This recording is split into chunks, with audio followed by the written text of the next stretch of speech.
Hey guys, I'm alive!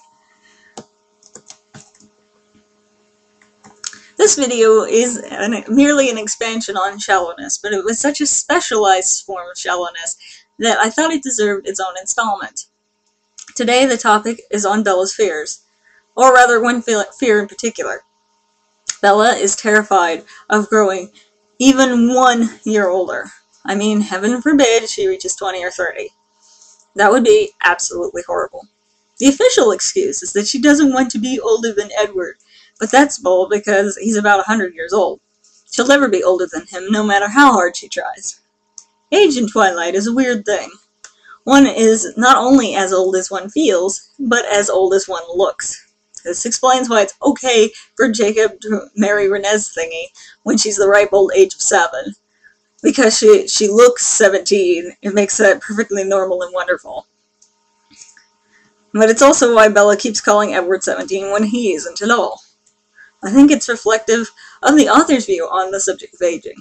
On her website, the way she talks to her fans makes her sound like she's no older than 13. And that's an insult to 13-year-olds. At any rate, she certainly doesn't speak like she's 30-something. Myers is obsessed with eternal youth. The oldest good characters in her books are Carlisle and Esme, and they only appear to be in their early to mid-20s. And since Bella is Myers' avatar, it's safe to say that she is probably also terrified of aging. But why? Because American society is obsessed with looking young. Myers is only a product of her culture, and it shows in the Twilight series. I will now read you quotes that detail the extreme nature of Bella's aging phobia. I'm really very sorry to subject you to these quote sessions, but Twilight truly needs to be experienced to be believed. Chapter 1 of New Moon begins as follows. I was 99.9% sure I was dreaming.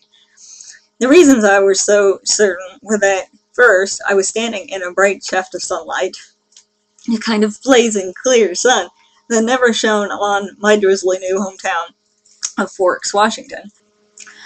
And second, I was looking at my Grandma Marie. Gran had been dead for 6 years now, so that was solid evidence towards the dream theory. Gran hadn't changed much. Her face looked just the same as I remembered it. The skin was soft and withered, bent into 1,000 tiny creases that clung gently to the bone underneath, like a dried apricot, but with a puff of thick white hair standing out in a cloud around it.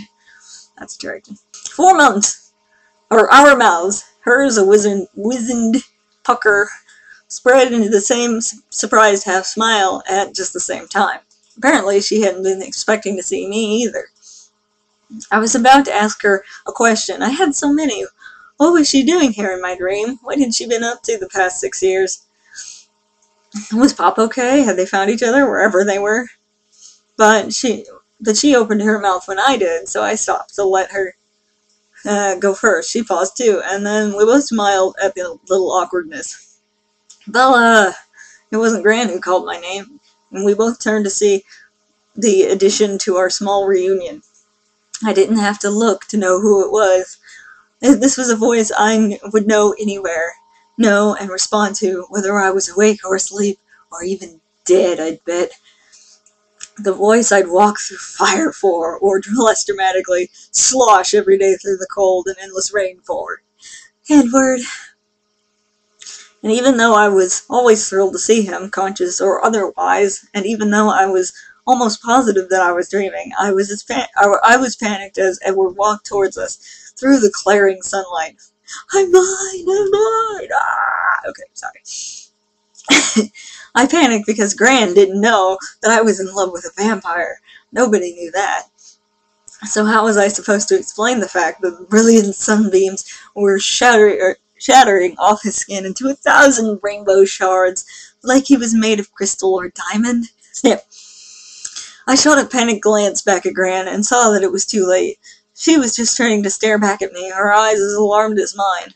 Edward, still smiling so beautifully that my heart felt like it was going to swell up and burst through my chest, put his arm around my shoulder, and we turned to face my grandmother. Gran's expression surprised me. Instead of looking horrified, she was staring at me sheepishly, as if waiting for a scolding, and she was standing in such a strange position, one arm held awkwardly away from her body, stretched out, and then curled around the air, like she had her arm around someone I couldn't see, someone invisible. Only then, as I looked at the bigger picture, did I notice the gilt frame that enclosed my grandmother's form, and comprehending, I raised the hand that wasn't wrapped around Edward's waist, and reached out to touch her. She mimicked my movement exactly, mirrored it, but where our fingers should have met, there was nothing but cold glass. With a dizzying jolt, my dream abruptly became a nightmare. There was no Gran. That was me. Me in the mirror. Me, ancient, creased, and withered. Edward stood beside me, casting no reflection, excruciatingly lovely and forever 17. He pressed his icy, perfect lips to my wasted cheek. "Happy birthday," he whispered. I woke with a start, my eyelids popping open wide, and gasped. Dull gray light, the familiar light of an overcast morning, took the place of the blinding sun in my dream. Just a dream, I told myself. It was only a dream. I took a deep breath, and then jumped again when my alarm went off. The little calendar in the corner of the clock's display informed me that today was September 13th. Only a dream, but prophetic enough in one way at least. Today was my birthday. I was officially 18 years old. I'd been dreading this day for months. All through the perfect summer, the happiest summer I'd ever had, the happiest summer anyone anywhere had ever had, and the rainiest summer in the history of the Olympic Peninsula. This bleak date had lurked in ambush, waiting to spring, and now that it had hit, it was even worse than I had feared it would be. I could feel it. I was older. Every day I got older, but this was different, worse, quantifiable. I was 18, and Edward would never be. New Moon PDF, pages 3 to 5.